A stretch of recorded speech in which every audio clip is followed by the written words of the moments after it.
Vice President of Public Policy at Google, and our 4 journalists, Laura Meckler, politics reporter at the Wall Street Journal, Adrian Carrasquillo, editor, Latino coverage at BuzzFeed News, Dana Bash, chief congressional correspondent at CNN, and Alex Seiswald, political reporter at MSNBC. Is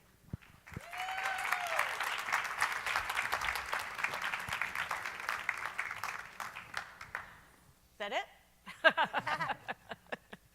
Okay, well, thank you so much. Where's Javier? Was he out here or is he still backstage? Where's Javier? He's not here? Well, I'm not starting until Javier gets out here. No, I'm just kidding. I want to say thank you to the Hispanic Chamber, to Javier, to all of you for giving us an opportunity to share our thoughts. Well, not our thoughts. I'm just the moderator here, but really privileged to have brought some of the smartest people that we have in journalism to be with you today to share their thoughts about the upcoming election. And want to thank you all and Javier for giving me the opportunity. I think this is my 3rd year that I've been given the great honor of being with you all. So thank you very much for allowing us to play a small part of your convention activities.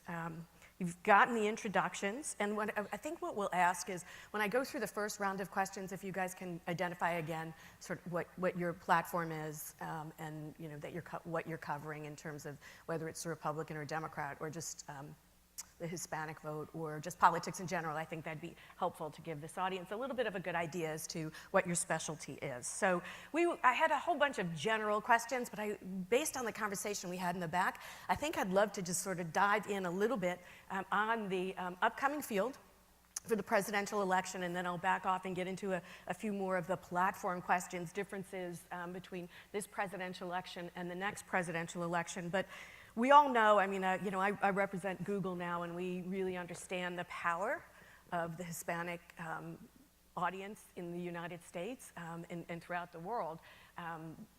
As consumers, as users, and certainly we get the impression lately that so do a lot of our politicians. On the one side, we have Secretary Clinton, who looks like maybe she might possibly be the Democrat nominee. And on the Republican side, I think it's been very interesting to see this almost immediate recognition of the importance of the Hispanic vote. We have 2 potential candidates that speak fluent Spanish, and we have Ted Cruz, who, as soon as after he announced, put on a commercial in Spanish. So I think that's a pretty drastic change. Let me go to you first, Dana, and then we'll come down to, are you starting to see an acknowledgement from presidential wannabes that this is something they have to deal with almost immediately? Yeah, and you know what was so, I'm Dana Bash with CNN. Can you guys hear Dana? Can you hear me? Oh, okay, there you go. And I actually cover Congress and the presidential race going into 2016. And to me, what was most telling, and then I think at the end of the day maybe troubling, was there was an immediate recognition right after 2012. Republicans only got 27% of the Hispanic vote, not Republicans, Mitt Romney in particular, obviously. And there was an immediate recognition, we have to fix it, we have to do something, which is why, right out of the gate, you saw the Senate take up comprehensive immigration reform. So that was an absolute direct result of the drubbing that Republicans got among Hispanic voters in 2012. But then what happened was it fizzled. And it fizzled because you had people who really stood up, like Marco Rubio, for example, who had aspirations beyond the Senate, who got burned. From his perspective, the way he just absolutely got hammered from the Republican base that he feels that he's going to need for a possible presidential run, which is where we are now. But so it, obviously we know what happened. The bill didn't go anywhere in the House. And John Boehner, who in his heart of hearts, I mean, I'm sure that you know him, and I think you probably agree with this, he wants to do this. He wants to fix the immigration laws. And he felt that he couldn't do it because it couldn't get anywhere. I mean, I was in public and private and meetings with him after, and he was absolutely determined to take this up in some way, shape, or form.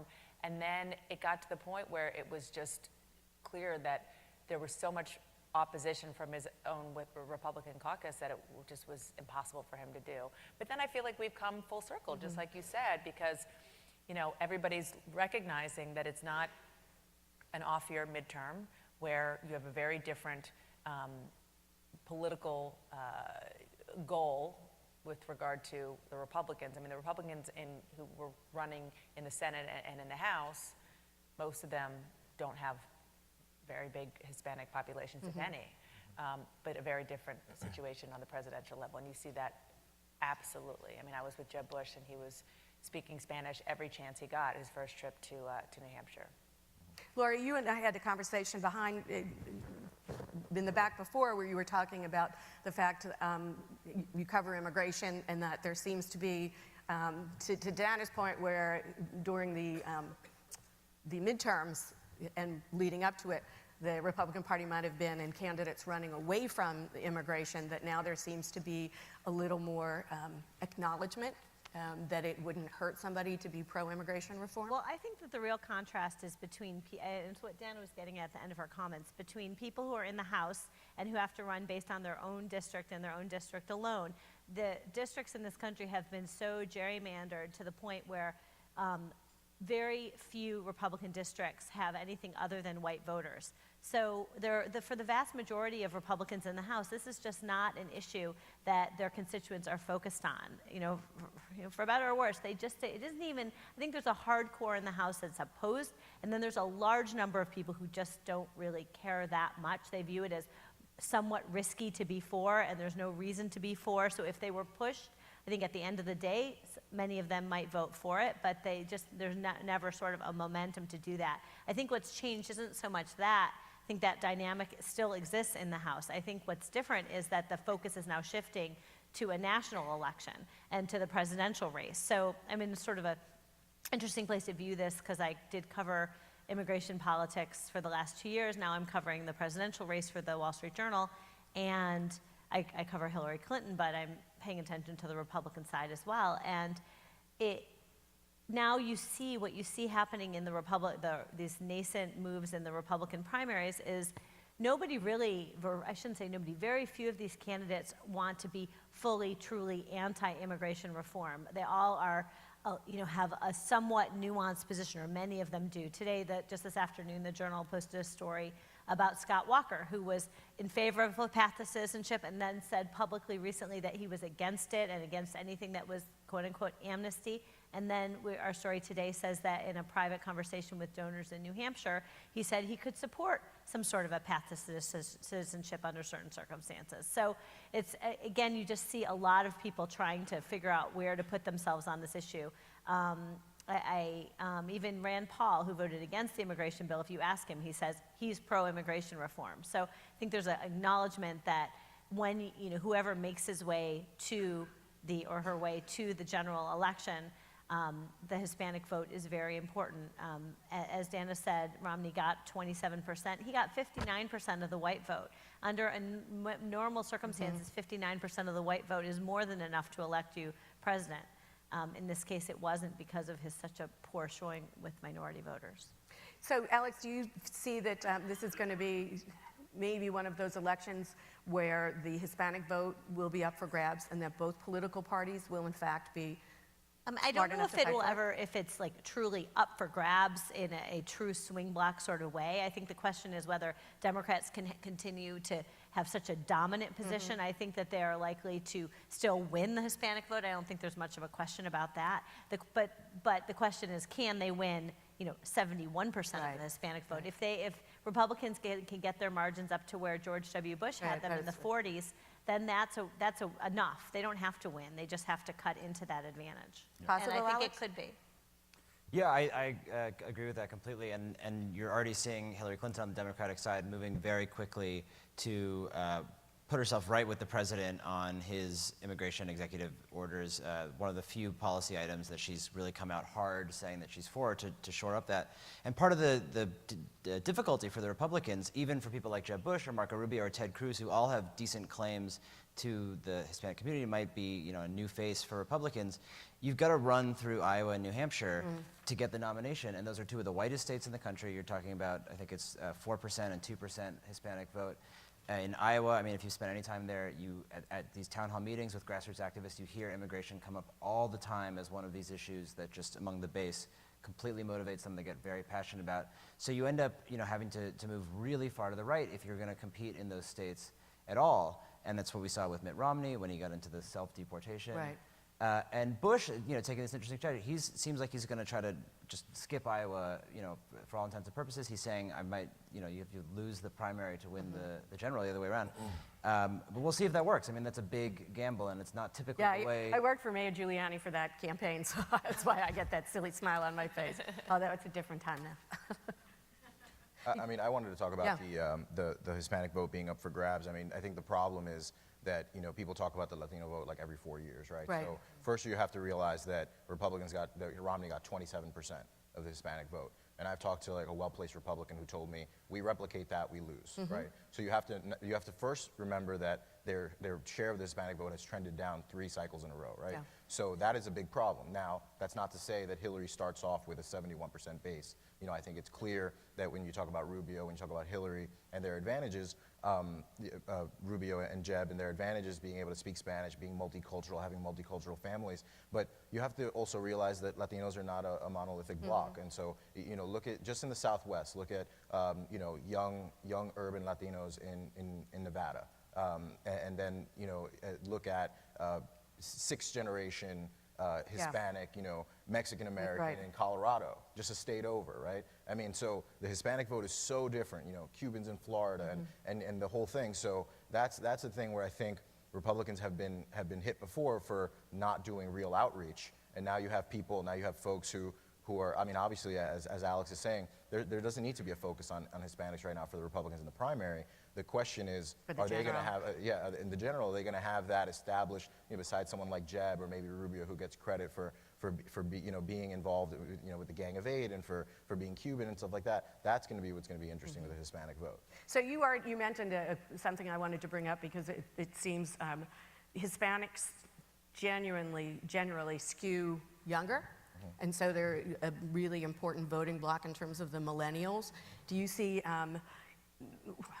candidates doing interesting things to reach them on social media and that intersection of the millennial Hispanic voter and the new social media ways that we're going to see in this election? I have to say, I think it's a little early in terms of, I've thought before that Rubio does well on Twitter, for example, has a more personal vibe, and seems a little young. He's talking about the sports teams that he's into, and I've thought that before. And obviously they're not candidates, but if you're talking about Hispanic, up and comers, Julian and Joaquin Castro, but also they joke with each other, and they kind of have that. And I think that's strong on social media. In terms of the candidates right now, I think that it's obviously something they have to pay attention to.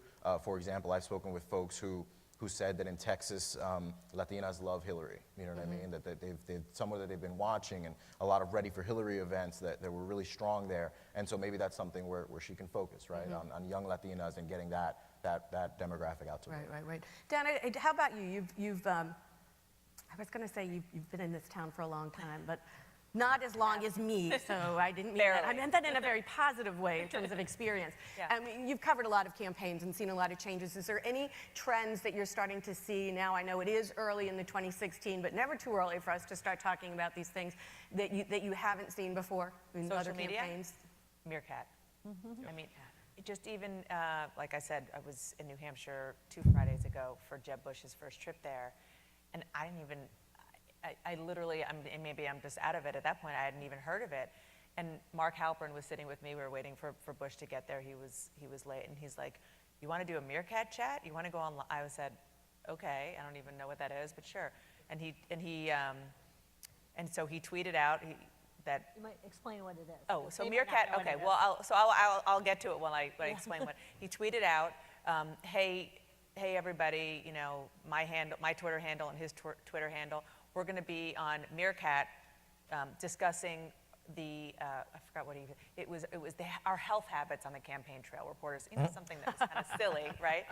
And so what that did was it sent people who follow us on Twitter, got that tweet, and then they're invited to basically log into Meerkat, which is live streaming. That's what it is. It's live streaming. So then he logs into Meerkat, he puts the phone up, and we just have a chat. I mean, it's basically like being on television, except on your phone. And we just started having a chat about whether we went to the gym. I mean, really, really important stuff. And then the thing about it is that, and then it also records, although it was really funny in the classic, like, you know, that we're maybe too old for Meerkat. He played it back for me, and you could see like my nose and like his finger. You know, it didn't really Always the work very finger, well. yeah. Right. We didn't really do it right. But it was kind of amazing. And I just, in the couple of days afterwards, I was still getting tweets about it, about the fact that, you know, they had seen it. So no question. And it wasn't just that. More importantly, when Bush started to talk, several people, it wasn't just him, they turned their phones around and they just held it up, maybe like he's doing right now. So it was, the whole event was live streamed.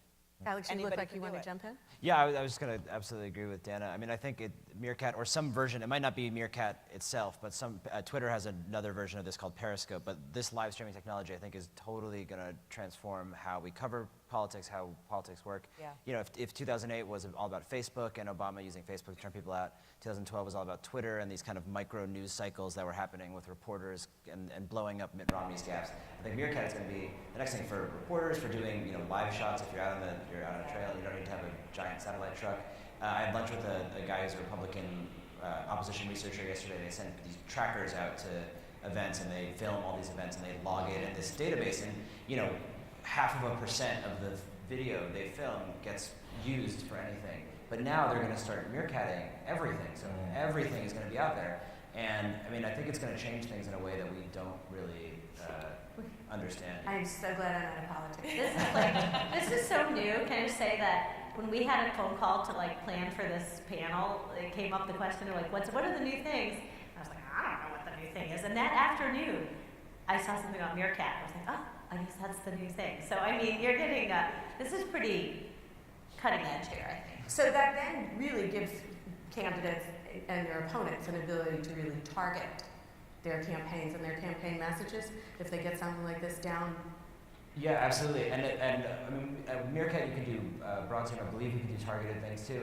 People are now using Snapchat, which is, you know, started an interesting way. But what the value that it has for campaigns is you can target to specific people. So, and I think this is going to be another trend that you're going to see, using big data to collect so much information on your supporters that you can narrowly target them. You know, young single women between 18 and 24, and they care about these 3 issues.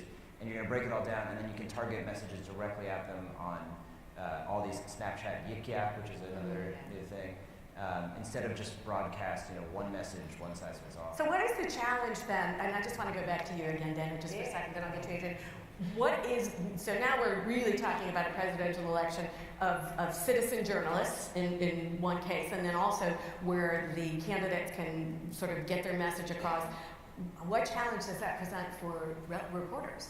Oh, I mean, well, look, I mean, I think there are actually 2 sides. I started to say it's a big challenge, but then the flip side is you have much more access to what they're saying. Good point.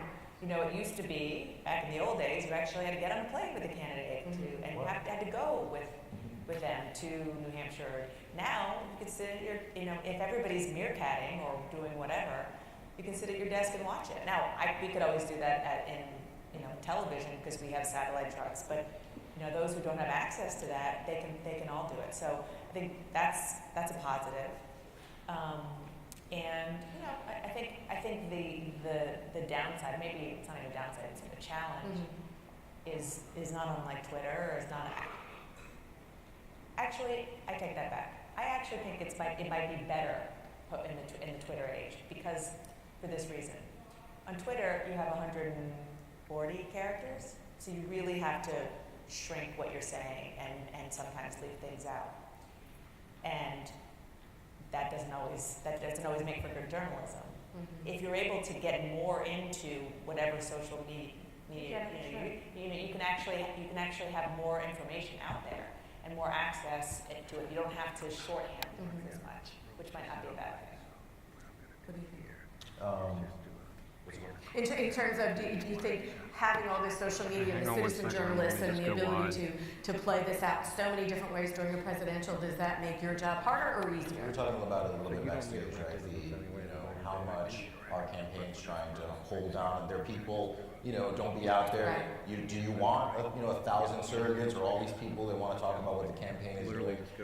In that sense, I think it's just a continuation of what's been going on the last few cycles. Just the which different is media, more than different ever, platforms. more news, more competition than ever for stories and things like that. And obviously, the Obama and the administration has been a big proponent of getting their message out there and kind of skipping the media. And so that's just the challenge is just being at these events and getting the stuff that really sort of getting them on issues that maybe they don't want to address at that certain time. Hard for them to escape. When you talk about the Hispanic community, is there one more powerful media platform that you can talk about? I know Hispanics are overwhelmingly big on mobile. Is that how you think a lot of these candidates are going to look to successfully reach the Hispanic voter? I mean, I think Facebook is just, for our news organizations that want to get traffic, you need to play by Facebook's rules, depending how the algorithm changed and things like that. I think it's obvious that social media and Facebook and mobile are important.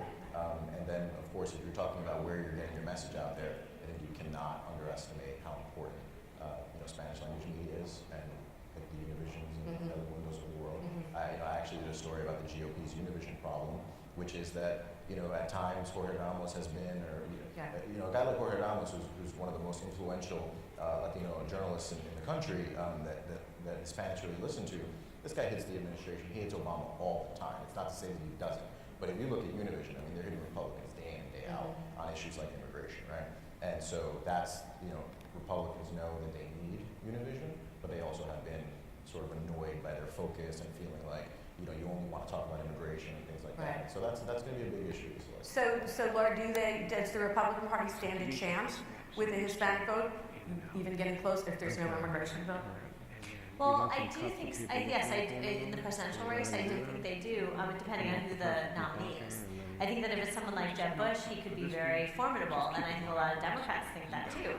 Because, number one, he has a pro-immigration point of view, so all he has to do is say, I disagree with my members of the party, and I stood up to them in the primaries. And he has a Latina wife, he speaks Spanish, he, I think, would be, and also the Bush name is a positive. It's a negative in some parts of this country, but it's a positive in the Hispanic community. So I think that, plus not to mention Florida, which is one of the places where Hispanic vote is important. Texas. He has the Bush legacy in Texas as well. So I do think he would absolutely be competitive. If it's, there's so many people running that, I'm not going to go through each and every one in terms of their appeal to Hispanics, but I don't think this is over by any means. I think it really depends on who the nominee is. Can I just add one thing that maybe people here might understand better than I do, that I've heard from a lot of Republicans who are for Jeb Bush, which is it's not just the language, it's the culture. And that matters a lot. I mean, if you think about even the way candidates try to reach out, let's just say, the Jewish vote or you name it. They all speak the same language, but it's being able to speak their language culturally, which Jeb Bush can do because he's so immersed in it, because it's in his own house. And that matters a lot. I mean, I think you can say the same about Rubio. I do think there's one thing that's interesting that is sort of a forgotten detail of 2008. I did a story on how basically Hillary beat Obama 2-1 among Latinos in the primary. And it's something, it's not only name recognition. So he was unknown, ascendant candidate, but she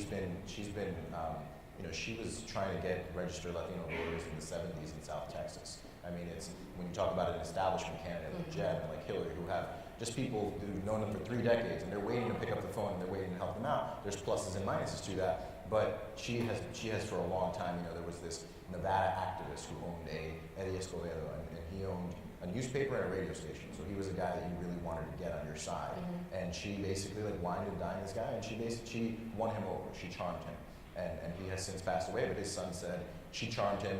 She wanted to know how we could help, what Hispanics need.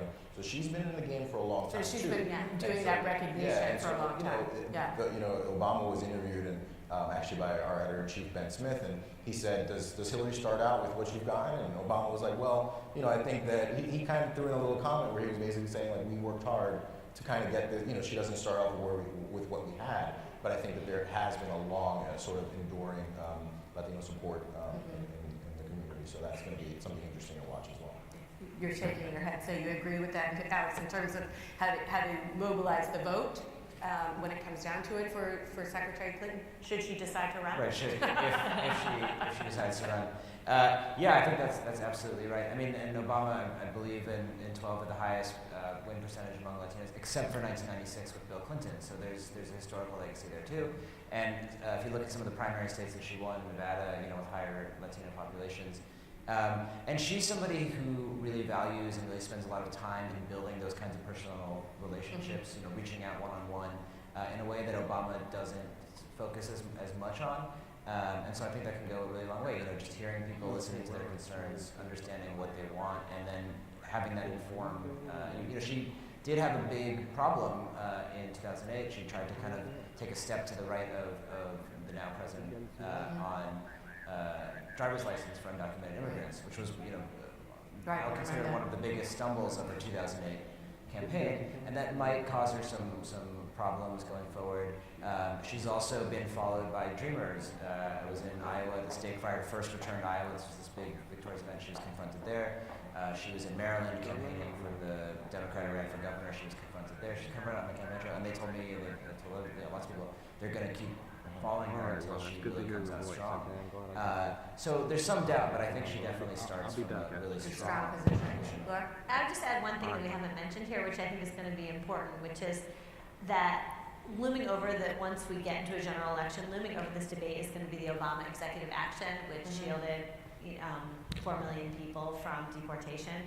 So all the Republicans, including Jeb Bush, are against that. And so the question, I think, is going to be put to them very squarely. What would you do? Would you keep this executive action in place, while we're waiting for immigration reform to happen, even if you favor it? And if the answer is no, then I think there's going to be a lot of Latinos, the people who care about this, which isn't the number one issue by any means, but it is somewhat of a gateway issue, most people think, for the Latino vote. So if the message gets out that if he's elected, this executive action goes away, the government has the names of all these people, and they're all subject to deportation again, I think that's a tough position. So I don't know how he's going to navigate, or whoever it is the nominee is going to navigate that. I think because they all are very much against executive action. I mean, then you look at the one key difference is that, so Jeb was confronted in Iowa about that by the same Dreamer that actually confronted Hillary, and and he was asked about that, and he said, well, we have to get rid of the executive action, but we have to do immigration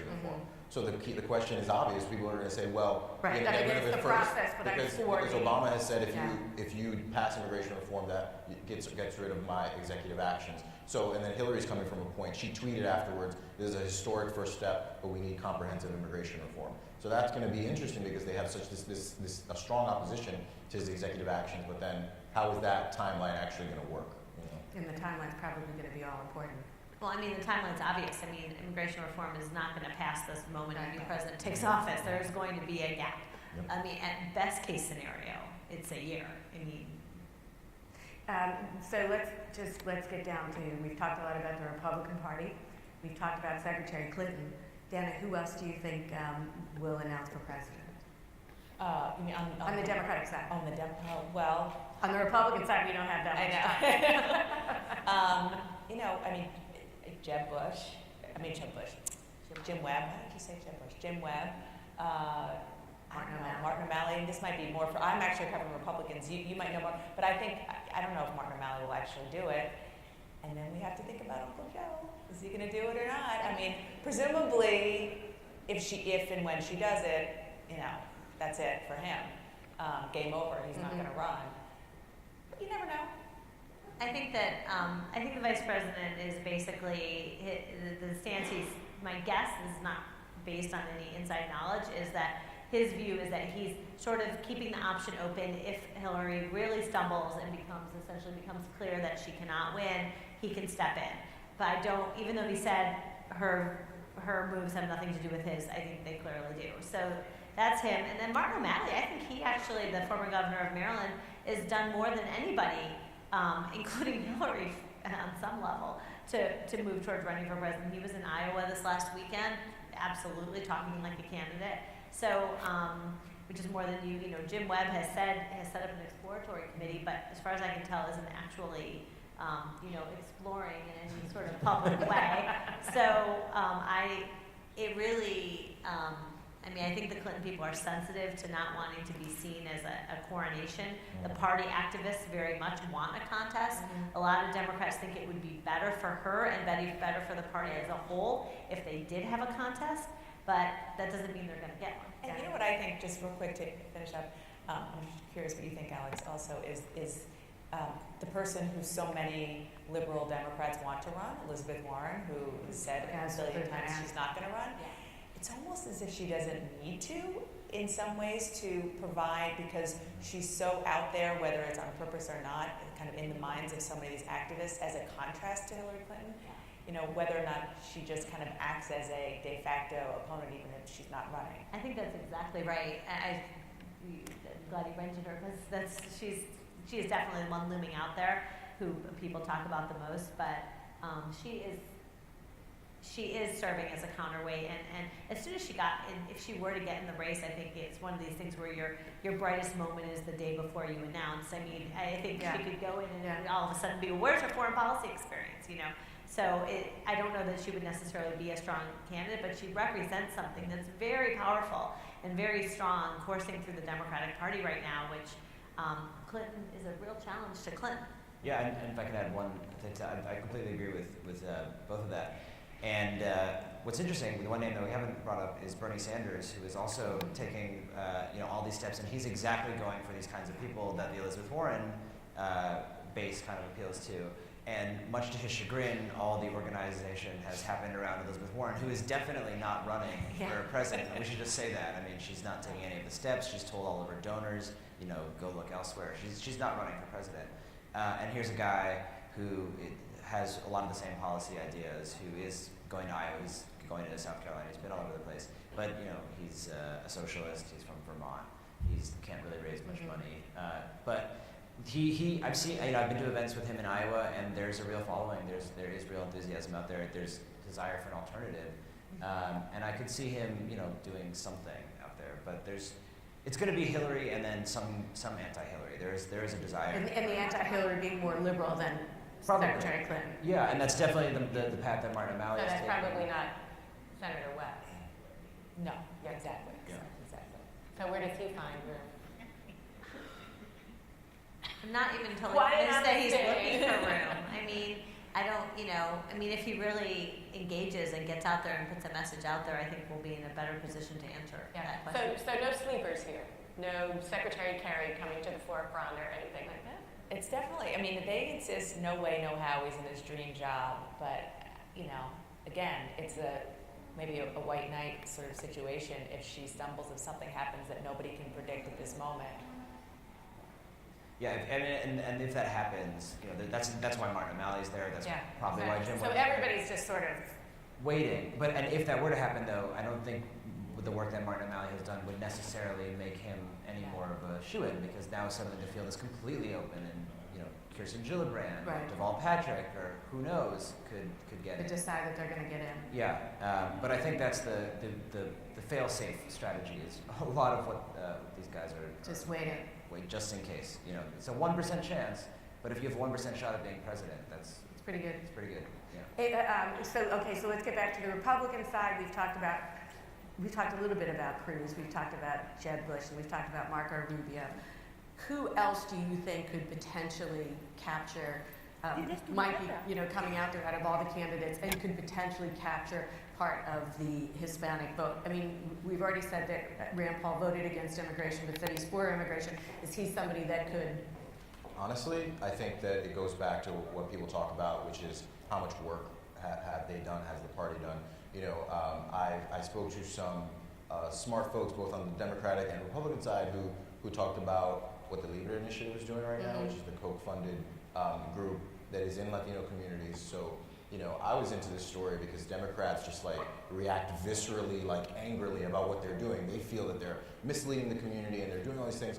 And so there's multiple sides to it. Obviously, they are Koch-funded, but then when I spoke to some of the folks, when I spoke to a pastor down in San Antonio, Libre comes in and says, what do you need? And they start helping, and they start giving food banks, and they start doing health screenings, and they're helping with driver's licenses in Nevada. And somebody told me that what they're doing is the most important thing going on in the Republican Party for Latino outreach right now, because they are able to advocate for Republican ideals and principles without saying the word Republican. Got it. And so, and because it obviously is a damaged brand when you talk about the percentage of the vote that Democrats are getting versus Republicans. So I think that that's something sort of interesting to keep an eye on, the work that they're doing in states like Nevada, Colorado, Texas, Florida.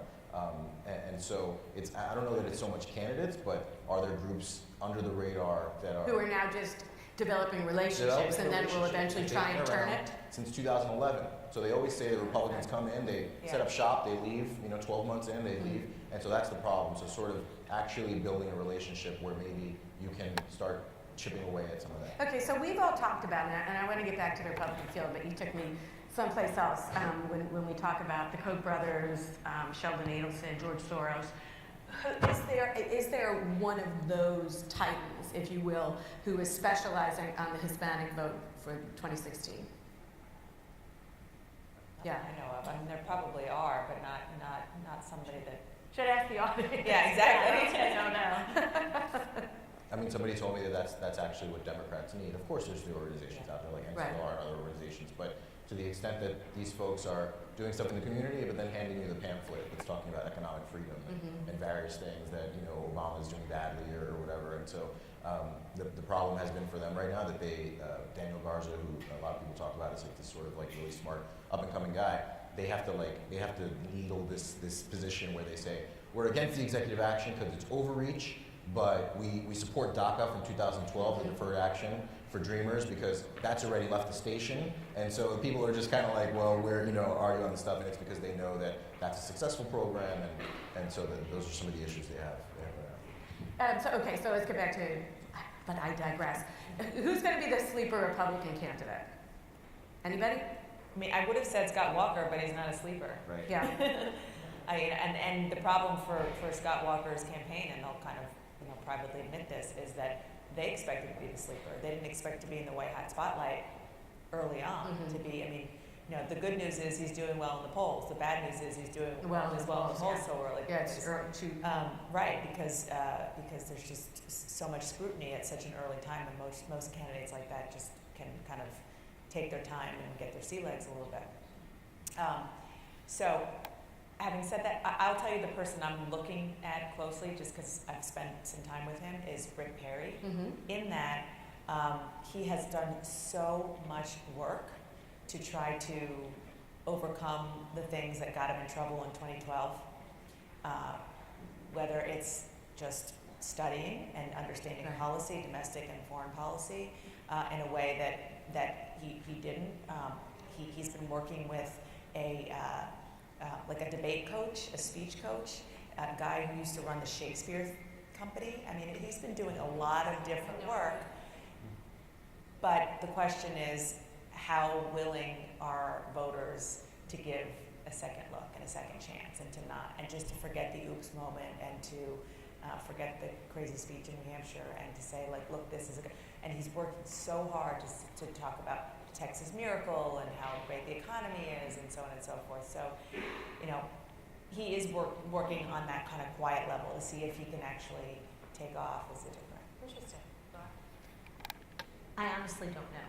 I am not paying that close enough attention, so I could guess, but I mean, there are just so many people out there. In 2012, we saw sort of every candidate have their moment in the sun before the party kind of came around to Mitt Romney. The Republicans have a history of nominating the front runner, the person who is expected to get it. So that's why my expectation is that it will probably be Jeb Bush at the end of the day, but we'll see. Alex, is Chris Christie gone? I think Chris Christie is pretty much But gone. nobody's mentioned him so far. Yeah, I mean, well, his path was the establishment. There's a few different lanes to the nomination in the Republican Party. The establishment guy almost always wins. He was going for the establishment guy. And then all of a sudden, Jeb Bush, who looked for sure like he was not running, his mom said, we've had too many Bushes. Right. All of a sudden, Jeb Bush gets in and just vacuums up all the money in the Republican Party. And, this Bridgegate continues, ethics clouds, the economy is doing really poorly in New Jersey. He has this pension thing. It's just, one loss after another, and I think it's too late at this point. Because, after you've got a lot of great options if you're an establishment Republican this year versus 2012. And if Jeb Bush, for whatever reason, doesn't work out, you can go, Marco Rubio, or Scott Walker might be able to thread that needle.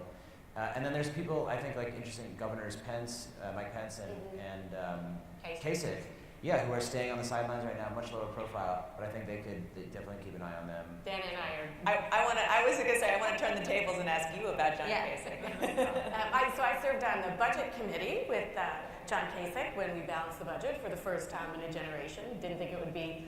We thought it would be the start of a balanced budget forever, but proved me wrong there. I find him really interesting because he has a very strong conservative background, is perceived as a conservative, but he, for the Republican Party, for anybody in elective office, speaks so eloquently about the poor and government's responsibility to, not to take care of them forever, but to really sort of bring them along. And I think he's got an interesting message. He comes from Ohio.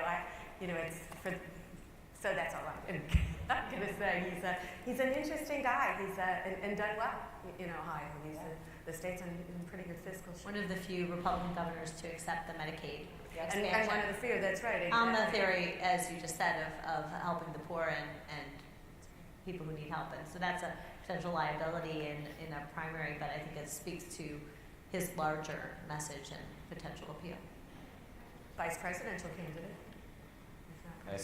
Nice to win Ohio. Right, that's what I'm thinking. Yeah. Okay, so we're getting ready to close up here. So I want to, of course, I have to do this because I have to do this. As we sit here, we talked about the media, the medium, the platform. We don't anticipate from now till then there'll be any great surprises. Although I have been surprised, and once again I'm digressing because I'm like getting to sit on the stage with all these amazingly brilliant people. Super PACs, kind of a new thing for candidates to have. Anybody want to comment on that before I close us out? Sure. I mean, you were asking, about new trends, and I think super PACs are definitely. Super PACs themselves are not new. I mean, they're relatively new. 2010 was the Citizens United decision, but and even candidate-specific super PACs are new. But what we're seeing now is a really skirting the law of candidates starting super PACs to explore presidential campaigns, raising huge amounts of money. I mean, Jeb Bush put a $1 million cap. He said, sorry, I know you want to give me $5 million, but I'm only going to take... Sorry, people out there. Yeah. You can only write $1 million. It was a very big sacrifice he made. And he's doing this, and so Scott Walker says a lot of these guys, they're doing this on the theory that as long as they're not candidates, they're not coordinating. So as long as they say, I'm still thinking about running for president, it's all code. So I'm unfamiliar with the law then. So I understand you can coordinate once you're a candidate, but that money gets to stay there? Right, and then he divorces himself, and the super PAC gets run by his trusted aide, who never speaks to him again. Who allegedly never never speaks to him again. And then he goes and runs his official campaign, and then those same donors who he just had all these fundraisers with for the super PAC can go give hard money, as it's called, to the campaign itself. I was going to say, for a lot of the campaign legal experts, the Campaign Legal Center, which is one of these, watchdog groups, they're saying this is a clear violation of the law, but the FEC is not going to do anything about it. It's going to be fine. The worst, 6 years from now, they'll get fined $80,000 in the worst case, and that's kosher. So I think this is how you're going to run for president now. I mean, why would you not do that? Take advantage of the opportunity. Yeah. Exactly. And I was going to say is that, even if it's not a violation, it's certainly probably following the letter of the law, but maybe not the spirit. Right. And probably why with someone like Jeb Bush, who can raise so much money, even if he's just limiting it to $1 million per person, is going to wait. Because the longer he can hold out and raise those kind of dollars, it's just easier to do it when you can actually go and ask for the money yourself. Why not? Why not wait? Then after Romney did this, and I'd actually forgotten about this in 2012, after they actually announce they can attend a super PAC event, they can't ask for money, which is also like... well, they can attend, give their pitch, walk out the door, and then someone else comes up and asks for money. Right. I didn't even realize they could attend a super PAC event once they were a candidate. I actually just learned that recently, that I didn't remember that Mitt Romney actually did some of that. Obama did one and Obama then started to do it because he was criticized because he was against super PACs, saying, I'm not going to be involved, and the Democrats said, but we can't, tie our hands behind it. Yeah, I mean, it's kind of amazing how far we've come. In the lead up to 2012, Obama was so against super PACs, he hated Citizens United. It was really hard for his aides who went and started the super PAC to raise money because all these donors, weren't doing it. It was this very taboo thing. And now it's just completely out the window. That super PAC, Priorities USA, has already aligned itself with Hillary Clinton. Jim Messina, who ran Obama's campaign, is running it now. They're already collecting, they're trying to collect $10 million checks from people. So this is how it's going to be, from now on. And of course, yesterday there was a Washington Post story that said the rich are losing their influence to the mega rich, which is just such a sad story. I missed that one. So we're sitting here on the end of March. I think the first debates actually start in August. Yes. So we're just having a conversation about people sitting because it's better, because you can raise more money, you're not under the glare yet. When do you think we're in full force? I think there's going to be some announcements in April, and I guess right after that it's just going to be on for the next 19 months. Full force, everybody who's going to be in is in, end of June. End of June? Latest. Yeah, the latest. I think summer is when, and it's just both everybody in and also everybody engaged and out there doing events and sort of a regular engagement and back and forth among the candidates, I think, is the summer. Is that when Secretary Clinton announces? Well, she's expected to announce in April. Oh, so it could be any, any day now. Yeah, and Rand Paul also April. We already have Ted Cruz. One point on that, another campaign finance reason that rules everything. You want to announce a campaign at the start of a fiscal quarter, so you have as much time as possible to show that you've raised a lot of money, and you have to report it at the end of the quarter. So you have a longer time. Right, so April 1st is the beginning of the next quarter, so you're going to see Hillary Clinton, Rand Paul, probably some others take advantage of that, and then there'll be another big round of the next Because that will be how a lot of us gauge who can make it a distance based on the amount of money that they have, at least in the early months. And not just us, but other donors, operatives, everybody, So here we are, and we are now at the debates between the Republican and the Democrat.